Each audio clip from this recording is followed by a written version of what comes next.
우리 옆에 분들한테 이렇게 인사하시겠습니다. 세상을 변화시키는 하나님의 사람들이 됩시다. 인사합니다. 세상을 변화시키는 하나님의 사람들이 됩시다.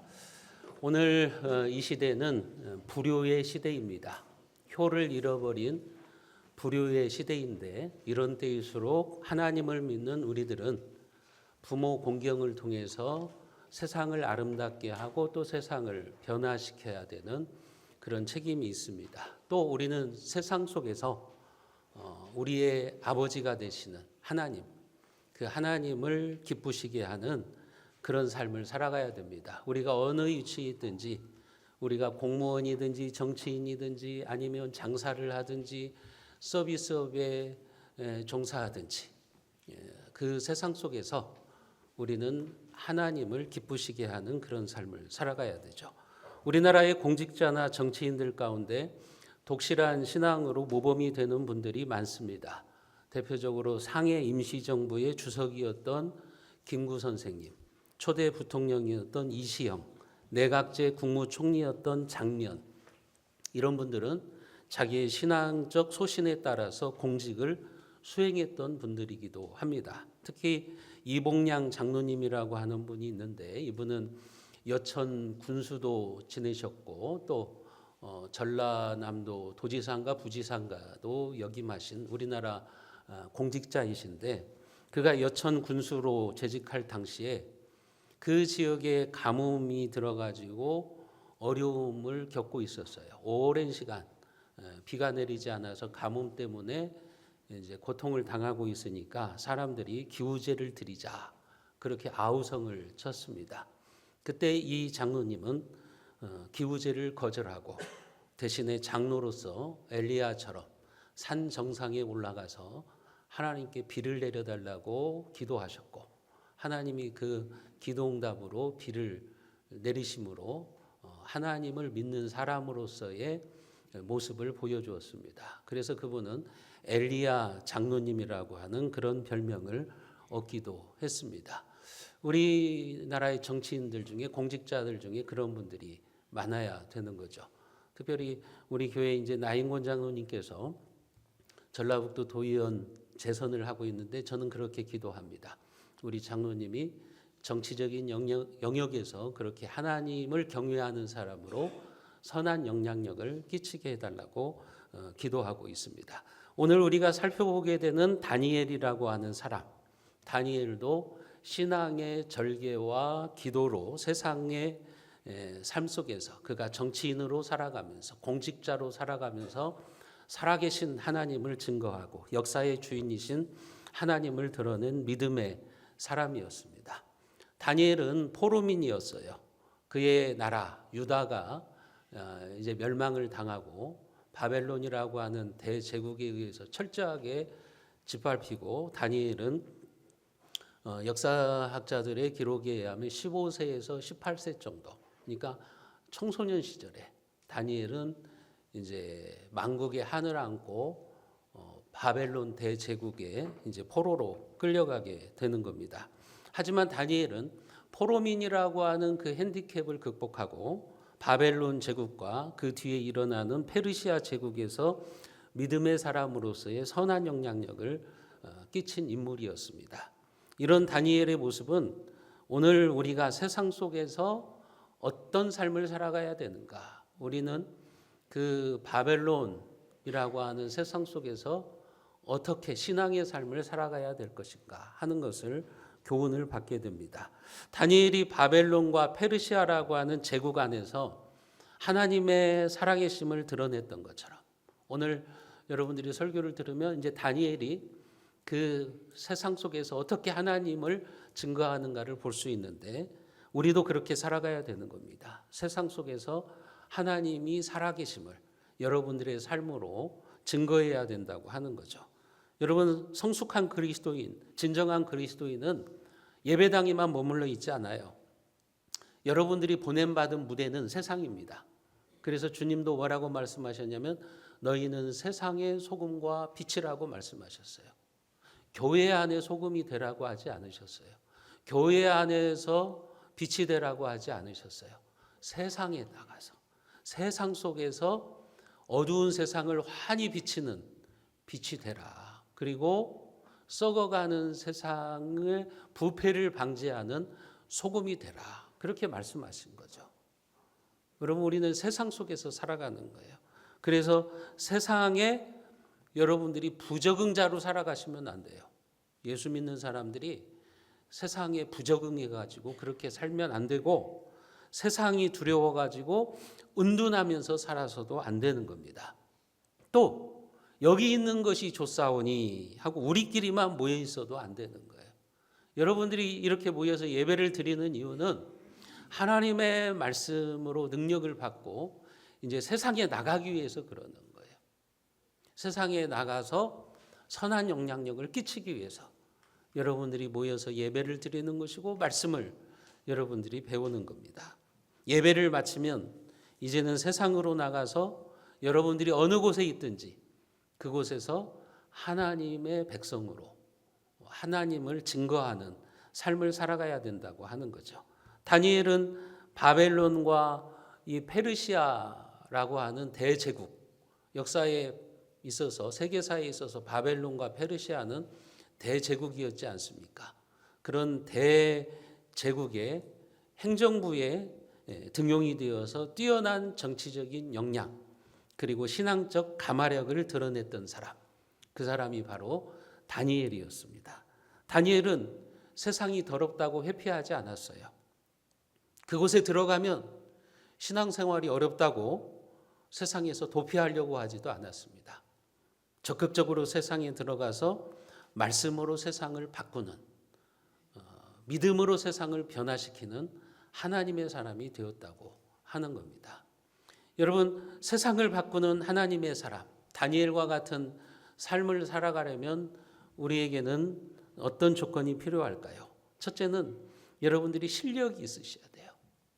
다니엘서 6장 3절에 보면 다니엘은 마음이 민첩하여 총리들과 고관들 위에 뛰어남으로 왕이 그를 세워 전국을 다스리게 하고자 한지라. 다니엘은 민첩한 사람이었다고 말합니다. 여기 민첩했다는 말이 무슨 말이냐면 실력이 뛰어났다는 말이에요. 그래서 영어 성경에 보면 이렇게 번역했어요. 다니엘은 실력이 탁월하여서 다른 관료들과는 비교할 수도 없었다. 그렇게 번역되어 있습니다. 그러니까 왕은 다른 사람들보다 다니엘이 포로민인데도 불구하고 그를 그 나라의 최고의 총리의 자리에 앉히려고 했던 거예요. 다니엘서 6장 1절과 2절에 보면 이 다리오 왕이 이제 나라를 120개의 도로 나눕니다. 그리고 120명의 도지사들 위에 또 3명의 총리를 세워요. 3명의 총리를 세워서 나라를 이제 이끌어가게 하는데 다리오 왕은 그 3명의 총리 중에서도 다니엘을 수석 총리로 지금 세우려고 했던 거예요. 그만큼 다니엘은 탁월한 사람이었어요. 뛰어난 사람이었어요. 지금 다리오 왕이 등극한 때는 페르시아 제국이거든요. 이제 바벨론이 페르시아의 멸망을 당하고 페르시아 제국이 세워졌는데 그러면 이전에 나라의 관리들은 다 죽이겠죠. 그러나 다니엘만은 등용을 합니다. 왜냐하면 너무나도 탁월했기 때문에 그래요. 너무나도 뛰어난 사람이었기 때문에 그래요. 이때 다니엘의 나이가 여러분 80세였다고요.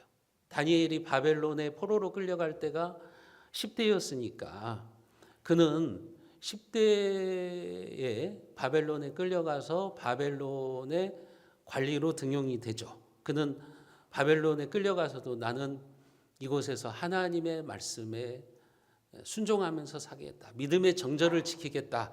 그러면서 뜻을 정한 인생이 되지 않습니까?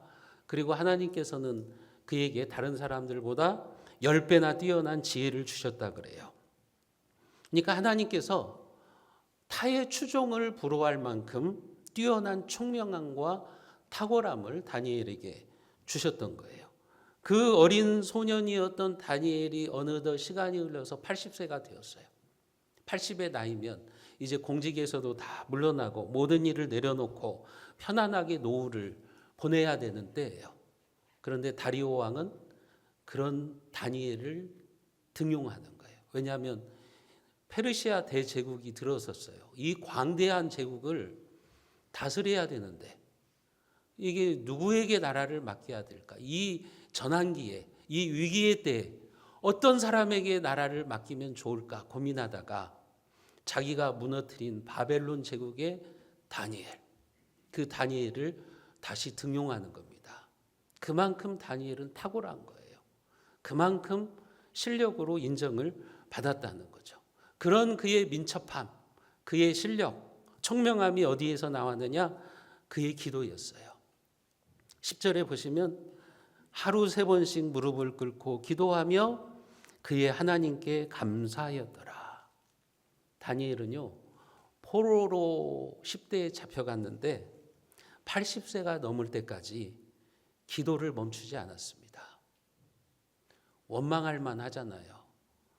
포로로 끌려가가지고 여러분 인생을 포기하고 살 만도 하잖아요. 그러나 그는 포로로 끌려갔지만 그곳에서 하나님을 신뢰하고 하나님께 기도하고 감사하면서 하나님의 지혜를 구했고, 하나님은 다니엘에게 다른 사람들보다 10배나 더하는 지혜를 주신 겁니다. 탁월함을 주신 겁니다. 여러분, 그래서 다니엘은 바벨론의 느부갓네살 왕, 벨사살 왕, 그리고 페르시아가 들어서고 다리오 왕, 그리고 고레스 왕의 시대까지 그는 하나님께서 그를 사용을 하신 겁니다. 여러분, 참된 신앙인은 세상에서 실력을 인정받아야 돼요. 세상은 우리의 믿음을 보지 않아요. 너희들이 얼마나 예배를 열심히 드리느냐, 기도 생활을 열심히 하느냐, 너희들이 제자 훈련을 받았느냐, 세상 사람들은 그걸 보지 않아요. 그건 우리에게 중요한 거예요. 우리는 신앙생활하면서 열심히 기도 생활도 해야 되고 말씀도 묵상해야 되고 성경 공부도 해야 되고 중요하죠. 근데 여러분들이 세상에 나가면 세상 사람들은 그걸 중요하게 여기지 않아요. 세상 사람들이 여러분들에게 보는 것은 뭐냐면 여러분들의 실력입니다. 세상 사람들보다 탁월한 여러분들의 실력을 보는 거예요. 그렇기 때문에 여러분들이 무슨 일을 하든지 실력으로 인정을 받아야 돼요. 예를 들어보면 여러분들이 불치의 병이 걸렸어요. 암에 걸려서 수술을 받아야 돼요. 근데 여러분들에게 선택지가 주어졌어요. 2명의 의사 중 1명을 선택해서 수술을 받아야 되는 선택지가 주어진 거예요. 근데 첫 번째 의사는 실력은 세계 최고예요. 세계 최고의 의료기술을 가지고 있는 의사인데 이 사람은 하나님을 안 믿어요. 신앙이 없는 의사예요. 두 번째는 신앙은 좋은데 이 의사가 신앙은 좋은데 실력은 없어요. 수술만 하면 막 사람 죽이는 거예요. 수술실에 들어가면 막 사람 죽어서 나오는 거예요. 그러면 여러분들은 누구한테 여러분들의 목숨을 맡기겠어요? 아, 그래도 나는 하나님 믿으니까 하나님 믿는 의사한테 갈게요. 그럴까요? 저 같아도 안 가요. 그죠? 의사는 수술로 자기의 실력을 나타내야 되는 거예요. 아무리 예수 믿는다고 해도 내가 의사라고 한다면 실력으로 인정받아야 되는 거예요. 사람을 살리는 실력으로 세상 사람들로부터 인정을 받아야 되는 거예요. 여러분들이 공무원이라고 한다면 하나님을 믿는 사람으로서 그 공무원의 역할을 탁월하게 감당하셔야 되는 거예요. 실력으로 세상에서 인정받고 진급하고 그러셔야 되는 거예요.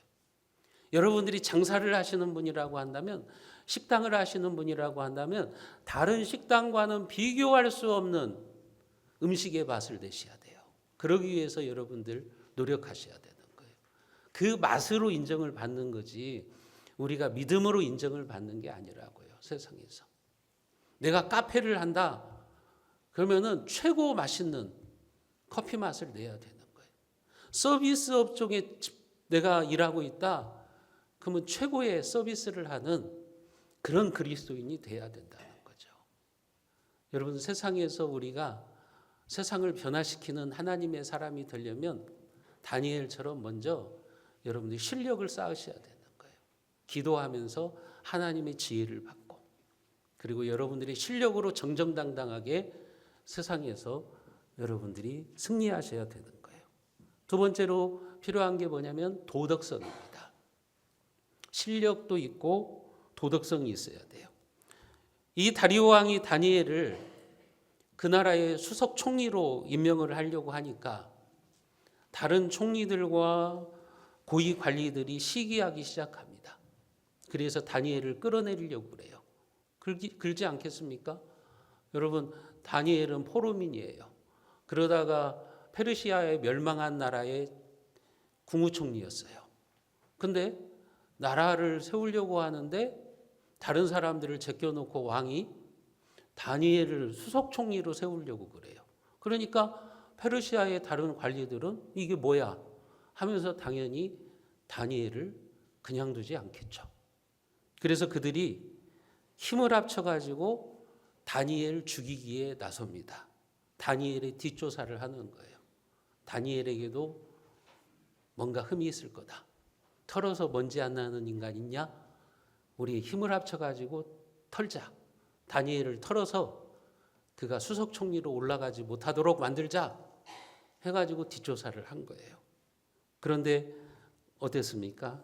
4절에 보시면 이에 총리들과 고관들이 국사에 대하여 다니엘을 고발할 근거를 찾고자 하였으나 아무 근거 아무 허물도 찾지 못하였으니 이는 그가 충성되어 아무 그릇됨도 없고 아무 허물도 없음이었더라. 털었는데 먼지가 안 나오는 거예요.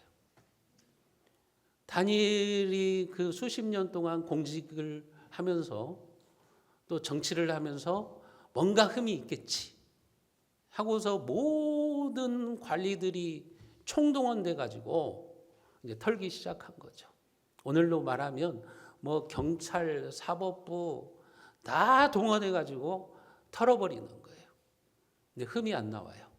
다니엘에게 흠잡을 게 없는 거죠. 여러분, 이게 세상을 변화시키는 하나님의 사람입니다. 실력도 있으면서 정직한 사람. 이런 기독교인들이 우리 사회에 많아져야 돼요. 이런 기독교인들이 정치계로 들어가야 돼요. 이런 기독교인들이 연예계로 들어가야 돼요. 이런 기독교인들이 또 학교나 교육계로 들어가야 돼요.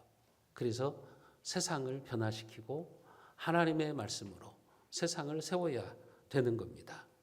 능력과 도덕성 어느 것이 우선인가 묻지 마십시오. 그것은 그리스도인들에게 두 개의 날개입니다. 실력은 있는데 도덕성이 결여되어 있다. 그러면 성공하고 난 다음에 후유증이 생기는 거예요. 실력은 있는데 윤리성이 결여되어 있어요. 나중에 높이 올라가면 다 털리는 거예요. 다 털려가지고 결국은 무너지게 되는 거죠. 반대로 도덕성은 있는데 실력이 없으면 그것도 균형 있는 모습은 아닙니다. 최악의 그리스도인은 어떤 그리스도인일까요? 여러분, 실력도 없고 도덕성도 없는 그리스도인입니다. 이게 최악의 그리스도인이에요, 세상에서. 실력으로도 인정받지 못하고 그렇다고 해서 신앙에 어떤 도덕적 가마력을 주느냐? 그것도 아닌 거죠. 실력이 없으니까 온갖 교활한 방법으로 뭔가를 이루려고 하는 겁니다. 세상적인 방법으로 뭔가를 이루려고 하는 거예요. 이런 최악의 그리스도인. 여러분들은 그런 그리스도인이 되시면 안 되는 겁니다. 다니엘처럼 실력도 뛰어나고 그리고 또 도덕성도 있어야 되는 거잖아요. 여러분, 다니엘은 어떻게 실력도 갖추고 도덕성도 유지할 수 있었어요? 앞에서 말씀드렸던 것처럼 그는 말씀과 기도로 그렇게 된 거예요. 어렸을 때부터 뜻을 정한 인생이었어요. 나는 절대로 신앙은 타협하지 않겠다.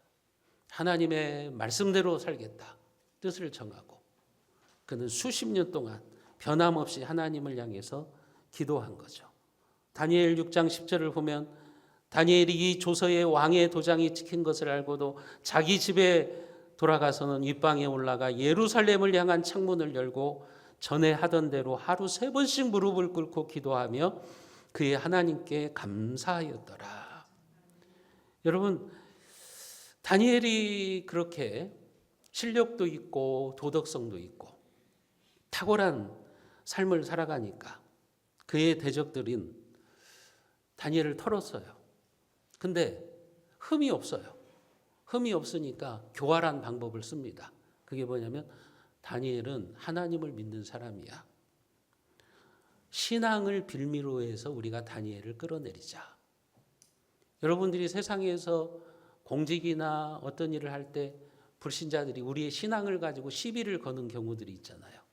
그런 것처럼 이들이 지금 한편이 되어가지고 다니엘의 신앙을 빌미로 삼아서 그를 끌어내리려고 해요. 그게 뭐냐면 다니엘서 6장과 7장에 보면 모든 총리들과 고관들이 모여가지고 법을 만들어요. 그래가지고 다리오 왕에게 보고를 하는 거죠. 6절과 7절에 이렇게 나와 있죠. 이에 총리들과 고관들이 모여 왕에게 나아가서 그에게 말하되 다리오 왕이여 만수무강하옵소서. 나라의 모든 총리와 지사와 총독과 법관과 관원이 의논하고 왕에게 한 법률을 세우며 한 금령을 정하실 것을 구하나이다. 왕이여 그것은 곧 이제부터 30일 동안 누구든지 왕 외에 어떤 신에게나 사람에게 무엇을 구하면 사자굴에 던지기로 한 것입니다. 이들이 계략을 짠 거예요.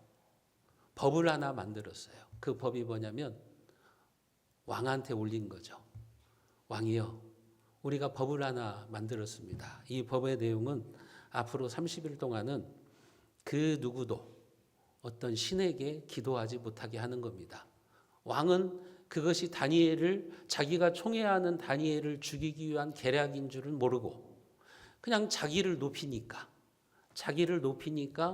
그 법령을 제거해 버린 거예요. 나중에 알고 보니까 이게 다니엘을 죽이려고 하는 계략이었지만 이미 때가 늦어버린 겁니다. 여러분, 다니엘은 이제 결단의 기로에 놓여 있는 거예요. 잠시 기도를 멈추든지 어떤 신에게든 기도하지 못하게 했으니까 기도를 멈추든지 아니면 나는 나라의 법보다는 하나님이 우선이다. 그래서 계속해서 하나님께 충성하든지. 그러나 다니엘은 여전히 기도합니다. 전에 하던 대로 하루 3번씩 무릎을 꿇고 그의 하나님께 감사하였더라. 죽음의 위협도 그의 기도를 멈추게 못하는 거죠. 다니엘은 어떻게 기도했습니까? 공개적으로 기도했잖아요. 여러분, 창문을 열어놓고 예루살렘을 바라보면서 하나님의 성전이 있는 예루살렘을 바라보면서 공개적으로 기도하는 거예요. 그러니까 하나님을 섬기는 일만큼은 내가 숨어서 하지는 않겠다. 공개적으로 하겠다는 거예요. 봐라, 나는 하나님을 섬기는 사람이다. 여러분들이 여러분들의 직장에서 여러분들의 삶의 현장에서 나는 하나님을 믿는 사람입니다. 공개적으로 드러내십니까? 그렇게 공개적으로 신앙 고백하십니까?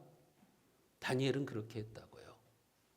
자기를 죽이려고 그렇게 모든 사람들이 하나가 되어서 계략을 짜고 있는데도 나는 하나님을 섬기는 사람이다. 창문을 열어놓고 기도하는 거예요. 또 그는 감사 기도였어요.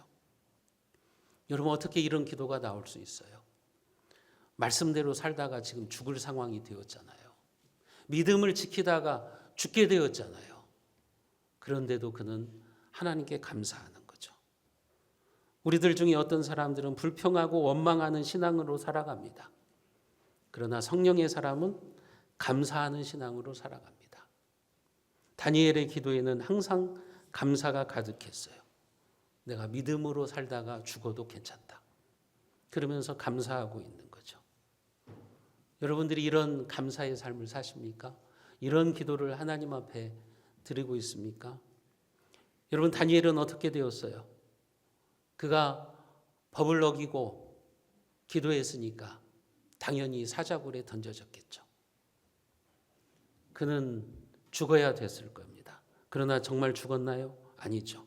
다니엘이 사자굴에 던져졌지만 하나님께서 천사들을 보내셔서 사자들이 다니엘을 건드리지 못하게 합니다.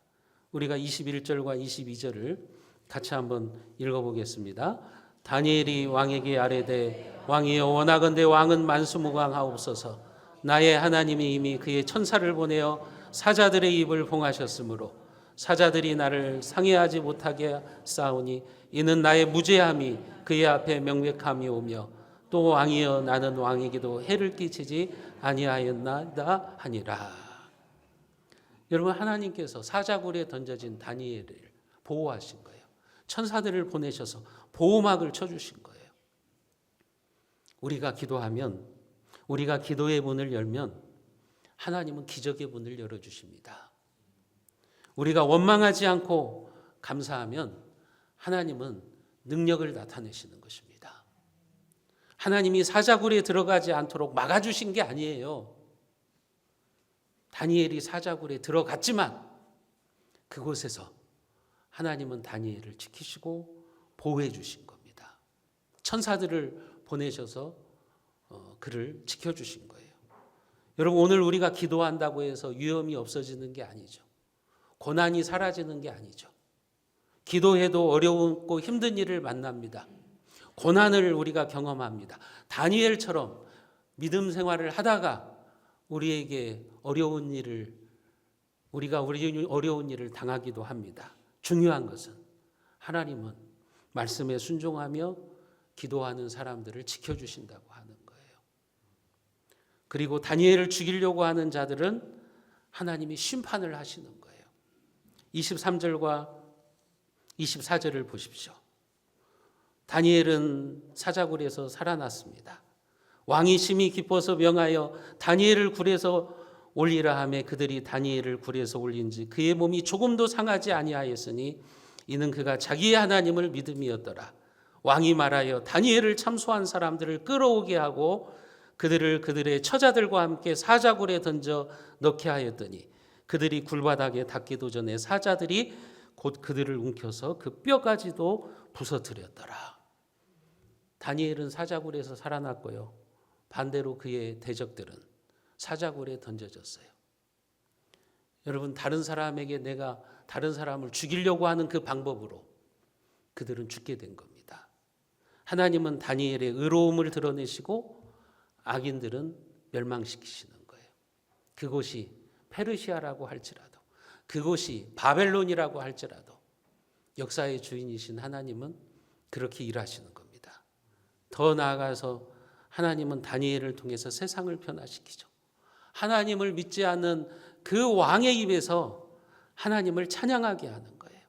우리가 좀 길지만 25절부터 27절을 같이 한번 읽어보겠습니다.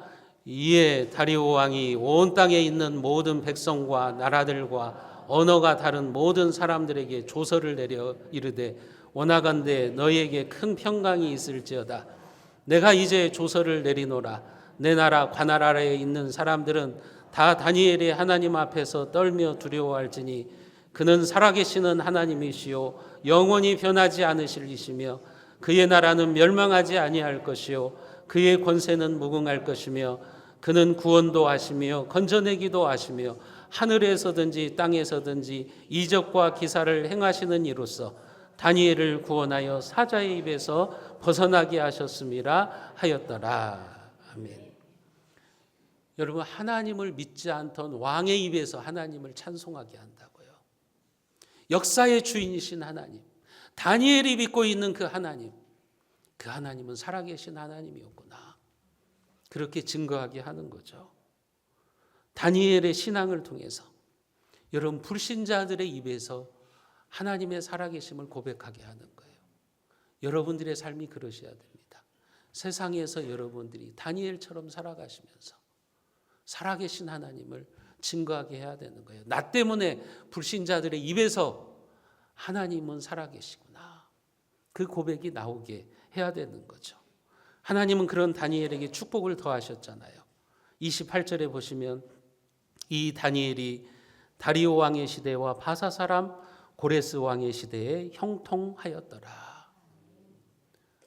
사랑하는 성도 여러분, 오늘 이 시대는 하나님이 다니엘과 같은 사람들을 찾습니다.